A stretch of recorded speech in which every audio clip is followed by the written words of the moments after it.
Help us. The stone wall separating Gorilla World and the Elephant Odyssey is gone. Pieces of both domains mingle.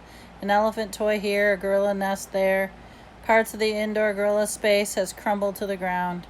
I scan the area where Ruby and her herd were likely to hang out. Nothing. No gorillas either. Out of nowhere, the rain picks up. Some coming sideways, and it's blinding me. The wind howls like a hurt dog. The storm isn't over. Not by a long shot. I leap over a pile of cement blocks and catch my hurt foot on something sharp, and I yelp, but keep going. Ivan! I call. Ruby! Nothing.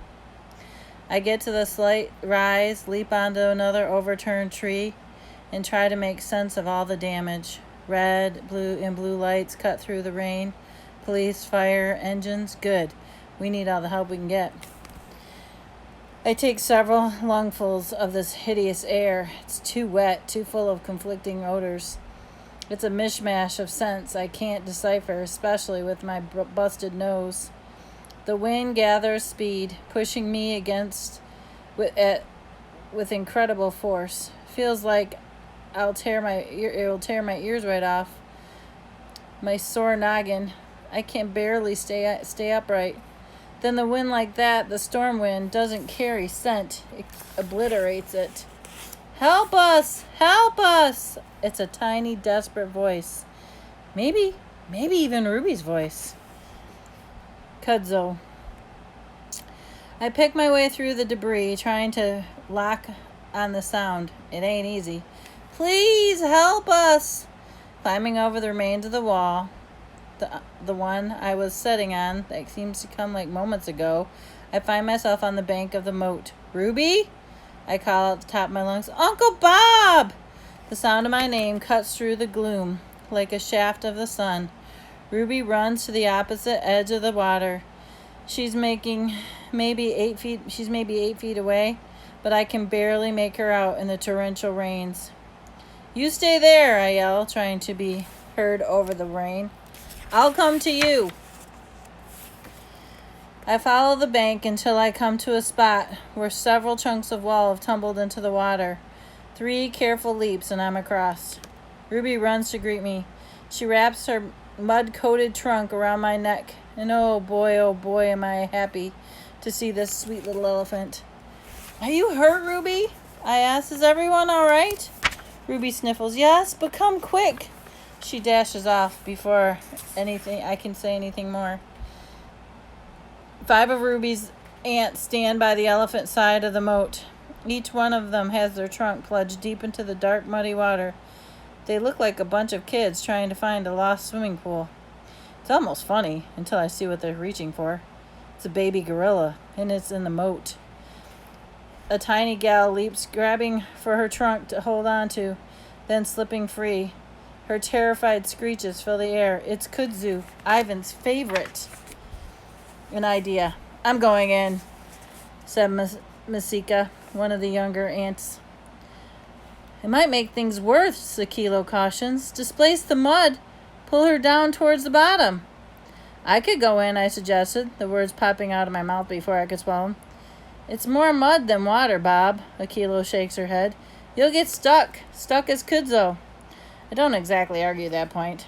I've got an idea, comes a small voice, and all the aunts turn to Ruby, and she looks startled to have a complete attention.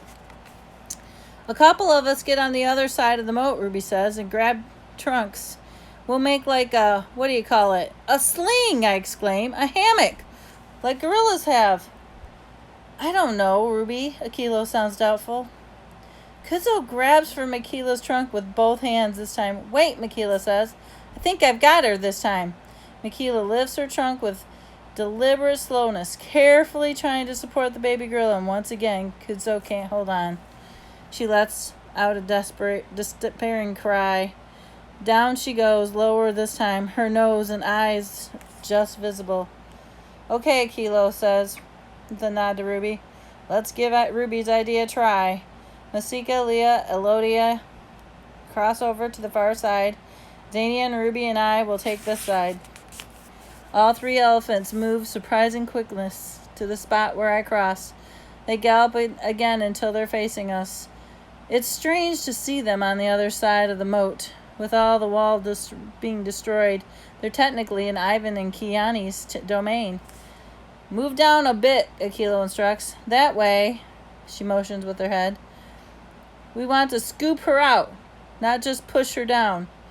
The 3 on one side and 3 on the other, the elephants reach out for each other's trunks, creating a kind of cradle.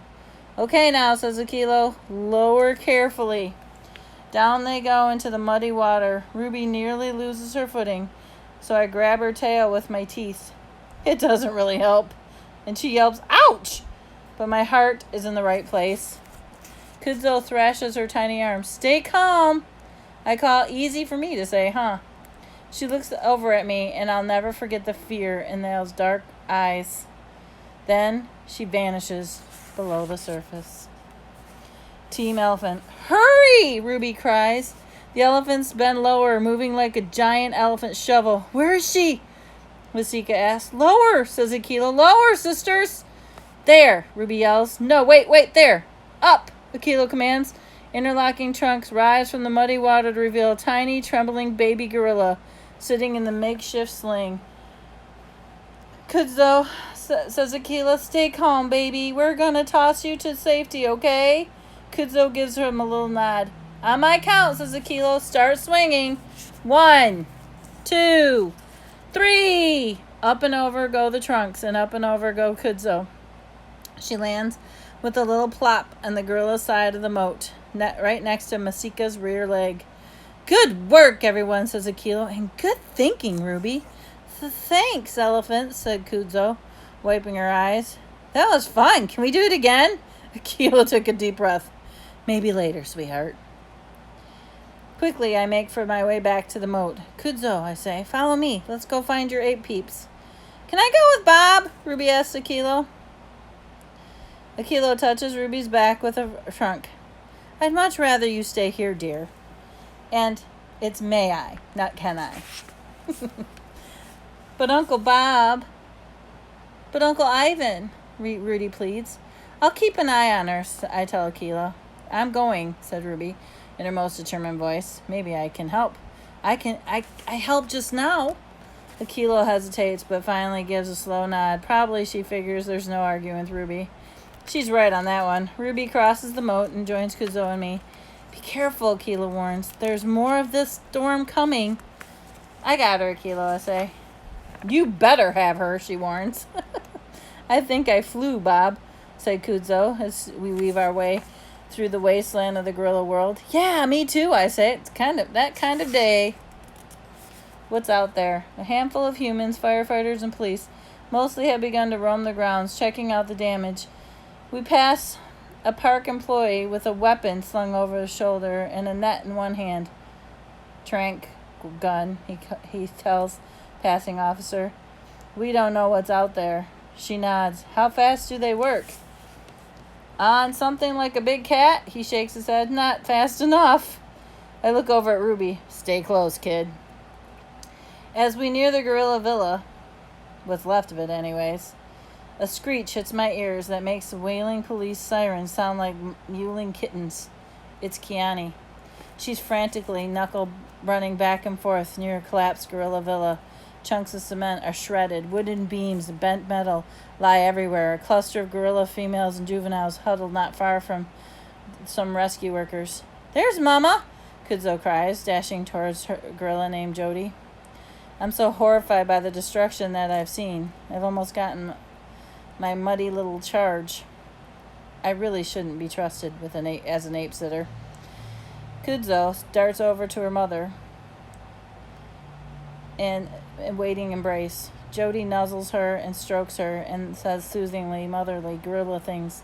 Thank you, Jody mouths to me. Don't thank me, I said, looking over Ruby. Thank this little gal. She figured out how to save Kudzo. Thank you, Ruby, isn't it? You're Ivan's friend. Ruby gives a shy nod. We all helped. I provided moral support, I added. I flew, Mama, said Kudzo. Of course you did, dear, said Jody. Kiani's fresh wails are in my mind. I gotta go, I say. Ruby, you should stay here. I'm going for a no-nonsense voice, and Julia uses on me when she calls me Robert. Let me see what's there and I'll be right back. No way, Uncle Bob, Ruby replies just as firmly. I gave up. But I'm afraid. I'm afraid of what she might see, of what we both might see. Any sign of Ivan? I asked Jody. She shakes her head, a grim looking clouding her eyes. With Ruby by my side, we approach a pile of wreckage that used to be Gorilla Villa. At the same moment, Ruby and I gasp. There's Ivan's hand, barely peeking through the rubble.